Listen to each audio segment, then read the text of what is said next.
Dans cette séance, nous allons aborder la réalisation d'un compteur de jours d'une semaine.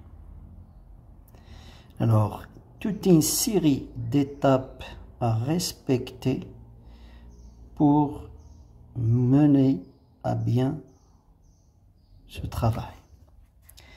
Alors, la première étape, il faut bien saisir le problème posé et faire un bilan des entrées sorties. Le circuit que l'on souhaite réaliser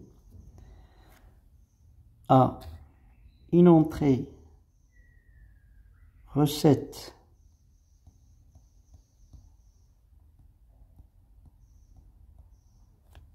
pour la mise à zéro. Ces éléments en tant que circuit séquentiel sont pilotés par un même signal d'horloge CLK. Donc il s'agit d'un circuit synchrone. Une sortie Q formée d'un vecteur de 3 bits, puisqu'il s'agit de compter jusqu'à 7, donc il nous faut au moins 3 bits. Et on a aussi une entrée preset, mais cette fois-ci asynchrone,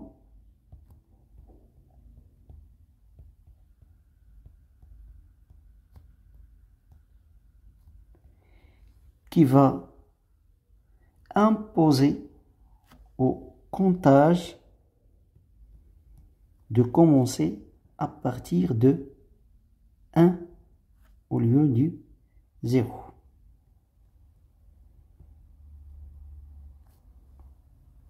Donc voilà pour le schéma bloc dit circuit. Alors l'étape suivante consiste à établir un graphe d'état correspondant au problème posé. Alors, il s'agit ici de compter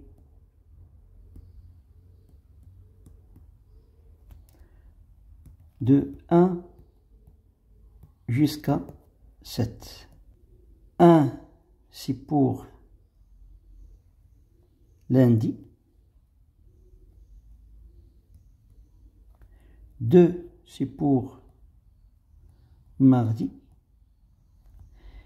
3, c'est pour mercredi.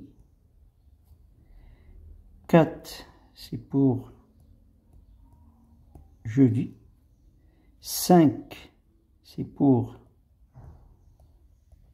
vendredi. 6, c'est pour samedi. Et enfin, 7 pour dimanche. Donc ici, vous aurez une sortie égale à 1, sortie égale 2, sortie égale 3, sortie égale 4, sortie égale 5, 6 et enfin 7. Donc vous avez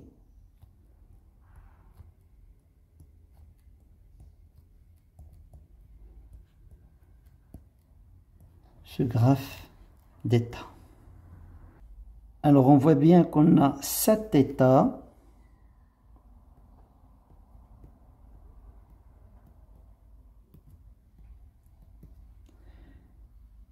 Donc le nombre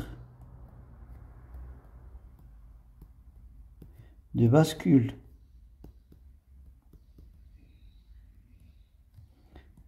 des flip-flops nécessaires, puissance 2 et 2 puissance 3. Donc vous avez 2 puissance 3, c'est égal à 8. Donc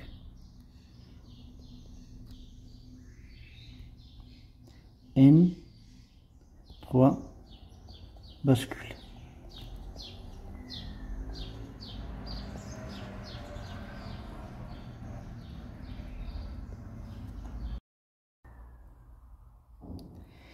Alors, l'étape suivante consiste à traduire le contenu du graphe d'état en une table de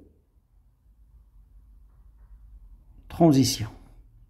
Bien sûr, tout en codant les différents états. Donc, on accorde à lundi 001, mardi 010, etc. jusqu'à dimanche 111. Donc, dans la table de transition, on va faire figurer l'état présent, à savoir les valeurs prises par la sortie Q,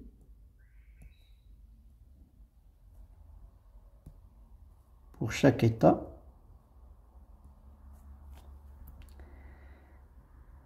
L'état futur, les entrées de bascule et la sortie correspondante. Alors, comme on vient de dire, la table de transition du circuit contient la même information du graphe d'état, mais vous avez un nouveau réarrangement de cette information. Alors, pour l'état présent, vous avez 0, 1, 0, 1, 0, 1, 0, 1, 0,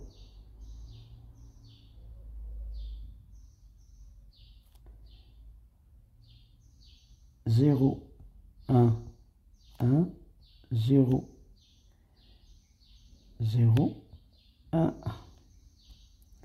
0, 0, 0, 0, 1, 1, 1, 1.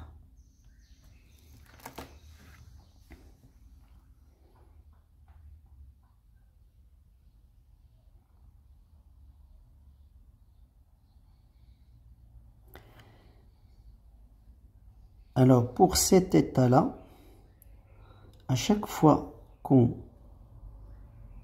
détecte cet état-là, vous aurez l'intervention de preset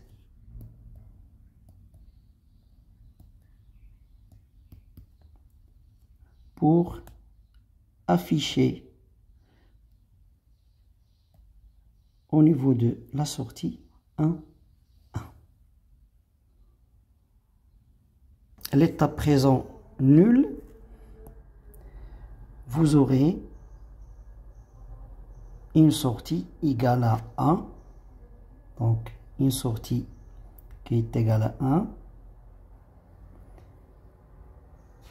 tout en ne s'intéressant pas à ce qui se passe au niveau des entrées de bascule. Donc,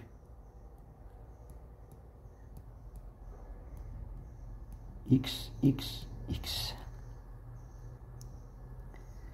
Pour l'état présent égal à 1, l'état futur, c'est 2.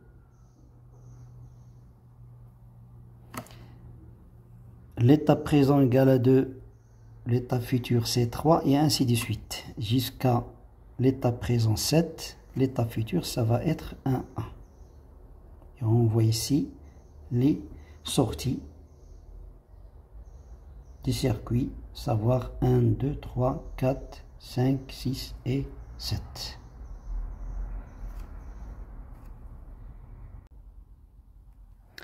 Alors, l'étape suivante maintenant consiste à déterminer les équations des entrées de bascule en utilisant le tableau de Carnot pour voir s'il y a une possibilité de simplification. Alors pour l'entrée des zéros,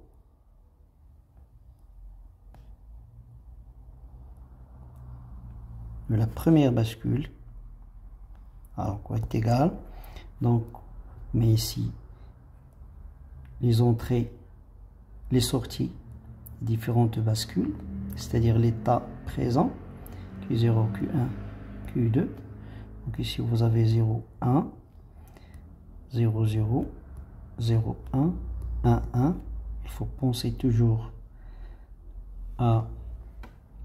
au binaire réfléchi. Enfin, 1, 0. Donc, on remplit ces 8 cases à partir de la table de transition.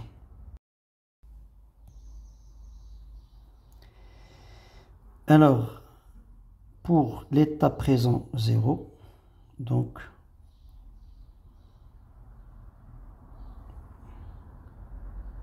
X pour D0. Ensuite, vous avez ici 0, 0, 1, 1, 0, 1, 1.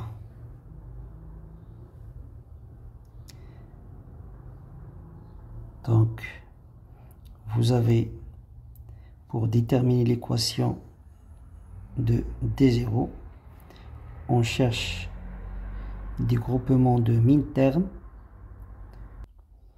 de 1, 2, 4, 8, etc. Donc le premier groupement qu'on voit ici, c'est celui-là. Donc ça vous donne, c'est en fait Q2 et Q1 plus les autres groupements que l'on peut avoir. Donc je peux donner à ce X là un 1, et dans ce cas vous aurez ce groupement là associé à celui-là. Ces deux groupements là, ils vont vous donner donc Q2, ça varie, donc il n'est pas pris en considération. Vous aurez également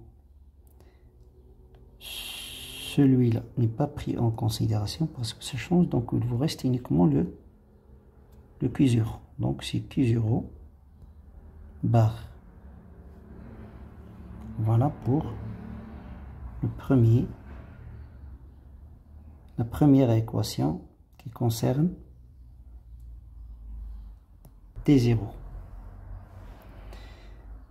de la première bascule.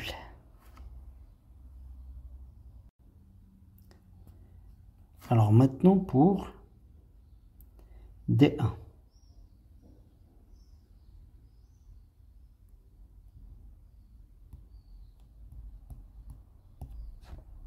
Alors vous avez toujours ici Q2, Q0, Q1, 0, 0, 0, 1, 1, 1, 1, 0, 0, 1. Donc ici c'est X. 1, 0, 1, 1, 0, 1. On cherche les min-termes, les groupements de min-termes. Donc voilà, pour ce groupement-là, vous avez Q2 n'est pas pris en considération, donc vous avez uniquement, c'est Q1 bar Q0. Et le second groupement de deux min-termes, ça va vous donner plus Q1 Q0 bar. Et ça, en fait, c'est tout simplement Q1 XOR Q0 qui concerne l'entrée de la deuxième bascule.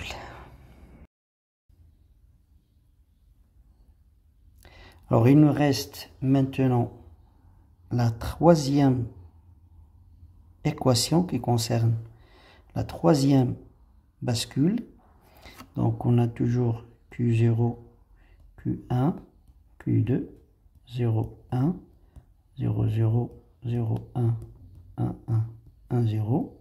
Donc pour les bascules D2. Donc vous avez ici X, 1, 0, 1, 0, 1, 0, 1. Alors vous avez pour ce groupement-là,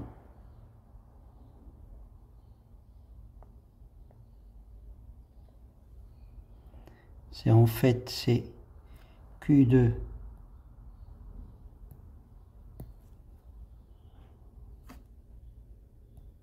Q1 bar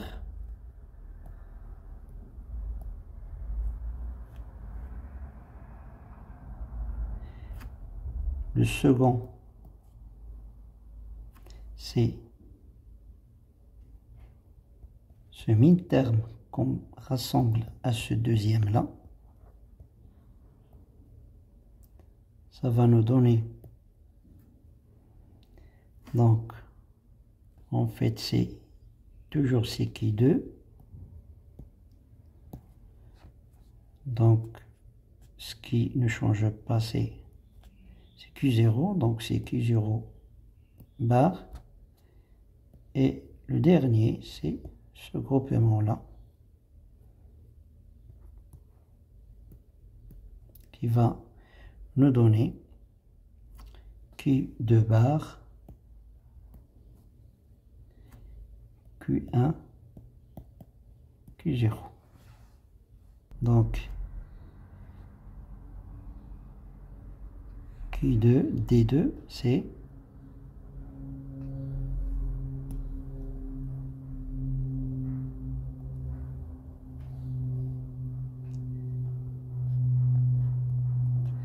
Q2, donc Q1 bar plus Q0 bar plus Q2 bar Q1 Q0. Et ça en fait ça nous donne Q2 Q1 Q0 bar plus Q2 bar Q1 Q0 qu'on peut écrire de la façon suivante: Q2 XOR Q1 Q0. La troisième équation recherchée. Avant de passer à l'étape suivante qui est le schéma du circuit, il faut préciser l'équation vérifiée par l'entrée preset qui est en fait une entrée asynchrone. Son rôle c'est de mettre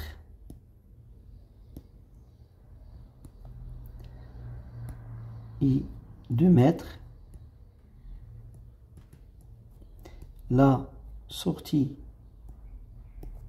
de la bascule D0 à 1 chaque fois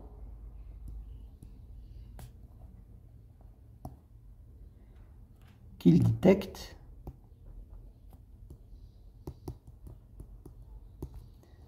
la valeur 0. Donc en fait 0 c'est 0. Donc ça c'est Q0, Q1, Q2. Donc preset il est active au niveau bas.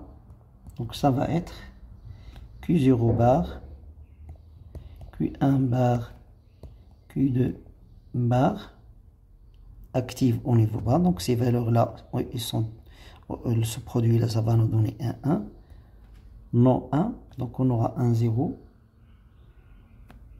Et dans ce cas-là, on aura une sortie égale à 1. Donc en fait, ça c'est Q0 plus Q1 plus Q2. Donc voilà l'équation concernée. Alors, on arrive enfin au schéma du compteur du jour d'une semaine. Donc, il est formé de 3 bascules dont les entrées sont D0, D1 et D2. Sorties sont Q0, Q1 et Q2, piloté par le même signal d'horloge CLK. Alors, on a dit pour D0, c'est en fait Q0 bar qui multiplie par Q0 bar plus Q2, Q1. Alors D0, si en fait vous avez une porte XOR, donc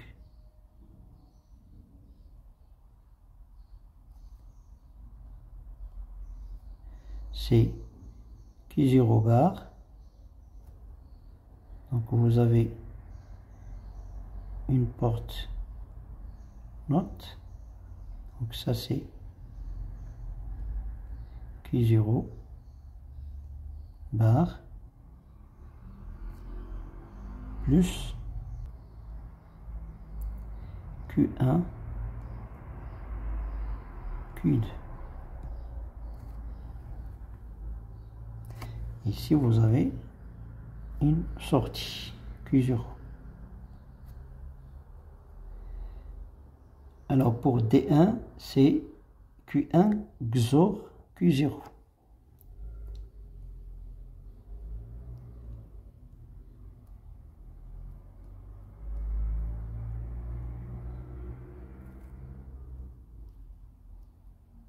Q1 Q0. Et pour D2, vous avez une porte XOR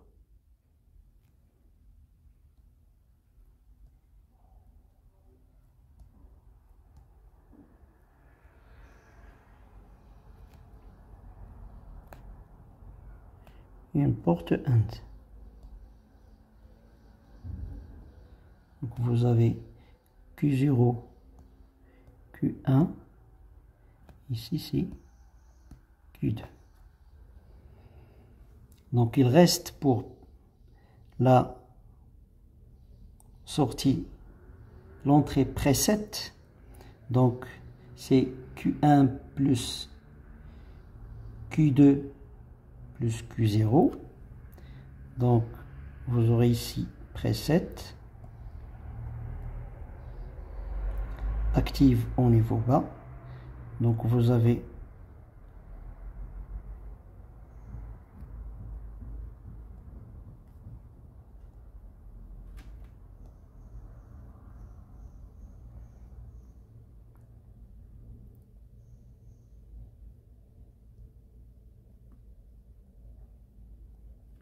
ici vous avez Q0 plus Q1 plus Q2.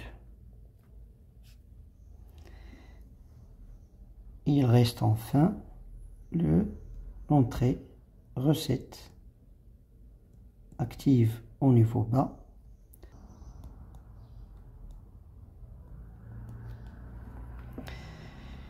Donc voilà pour le design du circuit. Donc vous avez 3 bascules,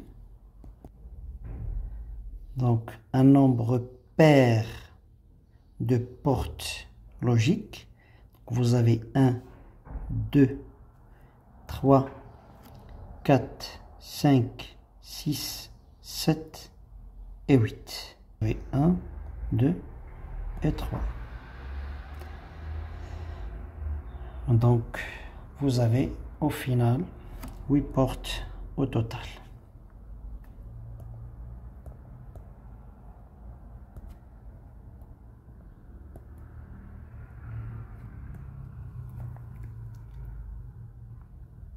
Donc, l'étape suivante, on peut faire une implémentation matérielle sur carte FPGA.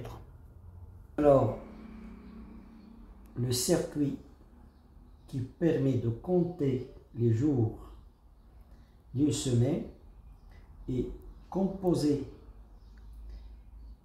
d'un compteur qui fait passer le signal d'horloge de 50 MHz en une fréquence unité. Et vous avez ensuite l'étage suivant qui comporte le compteur du jour de la semaine avec une entrée recette pour la mise à 0. Et au niveau de la sortie, vous avez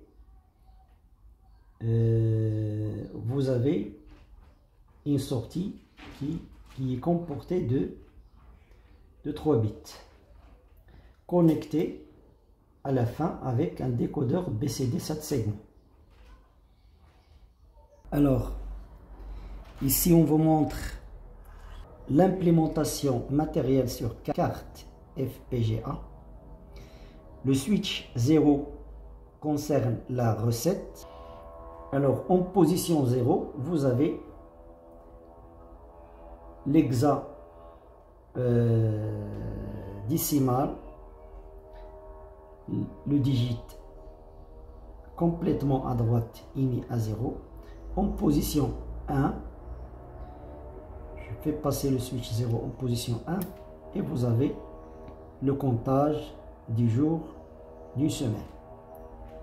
Donc 1, 2, 3, 4, 5, 6, 7 et le cycle reprend de nouveau. 1 c'est pour lundi, 2 c'est pour mardi, et etc. jusqu'à dimanche qui est 7.